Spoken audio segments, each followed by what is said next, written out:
G'day. Max Verstappen was fired up in the press conference today over a question that he thought was a trap. Was it a fair question though? Does the amount of penalty points change your approach this weekend? He quickly snapped back at the journalist saying, "You're joking, right? Is this a trap?" I'm getting this question every single time, every weekend. The journo's reply, "Sorry, this is the last one. Nothing left to add," said Max. And if you're thinking that's got to be a British journalist, well, you're actually wrong. It was Leonard from a Brazilian publication, Grande Premio. And nothing's changed since last race, so Max is still 1 point away from a race ban, and he's certainly within his rights to not answer that question. Oh, I nearly forgot. For those of you unsubscribed, and that's probably a lot of you watching this video, here's your chance to hit that subscribe button and make sure you don't miss further videos. Thanks in advance. Throughout the press conference, Max was choosing his words very carefully. He flatly refused to comment on whether the racing in F1 has become less natural due to how the championship is regulated. "I'm not going to comment on that," he said. "I can't risk getting a penalty point." So did all this repeat questioning affect Max? I don't think so. This is him on the way back to the hospitality suite in the rain after that press conference. He could still manage to smile, and come tomorrow, there'll be other things to occupy his mind. One thing's for sure, he will have the support of most of the crowd come Sunday, as this is his second home race. Behind me is the Zeltweg Air Base, and it's interesting because, yes, they fly missions out of here and practice and stuff, but also F1 drivers land their planes here. And how long's the drive from the Air Force base to the Red Bull Ring? That's 5 minutes and 12 seconds from the exit of the airbase to the entry to the track.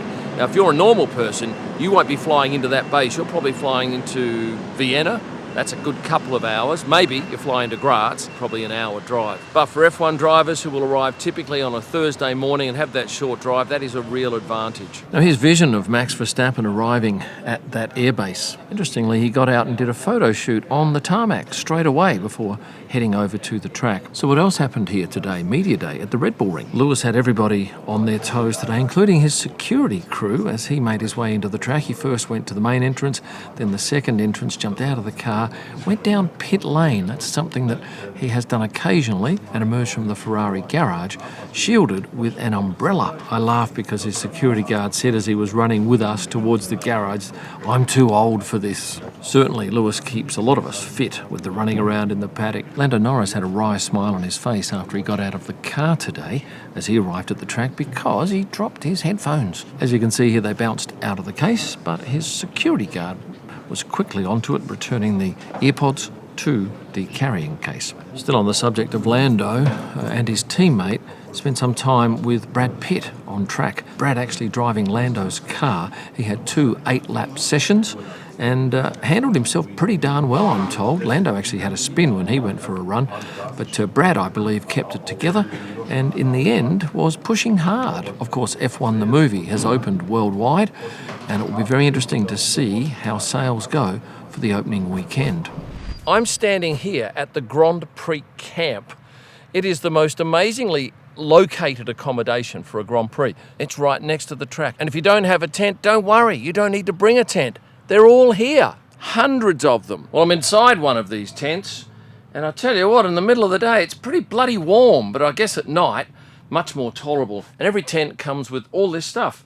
There's a chair, pillows, sleeping bags, and a couple of extras. And how far is the track? Well, I reckon 100 metres. But if you have your own camper or van, you can just rent the camping spot. We have 3 cars, 2 vans, and it costs about 1,000 euros. So we're going to party, as you see here. We're drinking beer and going to support Nico Hülkenberg! This is pretty much the top of the mountain behind the track. You can see a grandstand and the final turn. And these guys were telling me for about 1,100 US, they get 2 spots up here. So I gather these cows are normally out in these fields, but come Grand Prix time and the other events they have, they're all rounded up and housed here while the campers take over their pastures. And what will you pay for a beer in one of these camping spots? Gosser, it's a local beer for 6.50 and I love it. I like beer. It's a lot of fun here. Now, if you're coming here to this main entertainment zone outside the track, it'll be pumping Friday, Saturday and Sunday night, but at the moment they're setting up. And if you ride a bicycle, you'll be happy to know that just across from the main entrance, in fact all the way along here, bicycle parking zones. They certainly have some of the finest bakery products around, but a word of warning, not many of them take credit card. It's pretty much a cash-only economy, especially in all of the smaller shops. What you're looking at here is a driver's seat. They're lightweight, but have a look at the yellow on the back here. This is all to reflect heat from the engine. But these 3 plastic buckles caught me by surprise when I later found out that the extraction team uses them to attach straps to them and allow them to easily lift the driver out of the car while they're still strapped in the seat. The garages in pit lane at each track are different, and here they're quite high. As you can see, some teams choose to bring the garage door down so it sits right at the same height as the light box above each car. But teams like Alpine leave it completely up, and you have this big gap sitting above each light box. What you're looking at here is a bag full of what I thought was Lego gear. Well, it is actually, but it's a fan who's done these bags for Esteban Ocon, as you can see, E031. And it wasn't just for Esteban, it was for his manager, I believe, and his trainer, and perhaps even someone else. So some hard work paying off for a fan, and a nice gift for the Esteban Ocon team. Let me tell you that from this media centre we have the most marvellous view over this beautiful track, but it hasn't always been beautiful. It actually had a period where it ran into disrepair. Then it was bought by Dietrich Mateschitz, who was the man behind Red Bull, well, 49% owner of Red Bull energy drinks. And what he wanted to do was turn it into something special, but he needed the help of the people in the surrounding area because he wanted this place to look picturesque. Here's what he did. He actually said to everyone, go and pretty up your driveways. I'll pay for it, put it on my tab, and make it happen. And they did that, and it looks spectacular all around here. If you haven't looked at my Instagram post today, you probably don't realise this, but the Red Bull ring is now 8 metres longer than it was last year, and yet they've done no construction work here. How is that possible, you ask? Very simply, they've changed the method by which they measure the track. The FIA now measures from the middle of the track around the whole circuit, instead of the racing line, and there's an 8 metre difference, although some of the teams are still using last year's stats, but F1 have it right on their website. We're here at Backwirt Gasthaus, Danke, for dinner, and my friend here, look what he's wearing too. He's got the lederhosen. Woohoo! He's looking very smart. And this restaurant is enormously popular. You need to book some way ahead if you hope to get a table here during the Grand Prix event. We are here on the Tuesday night before the race, and we were lucky to get a table.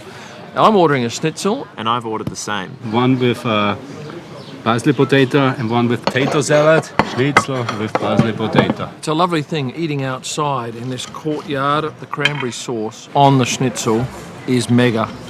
And as good as this is, it's an 8.2 out of 10. I think the potato salad eclipses it.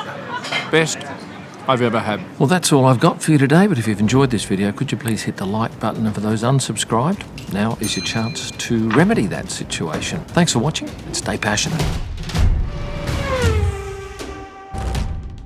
Why didn't someone tell me I've got this shirt on back to front? Thanks. Don't watch that with audio on.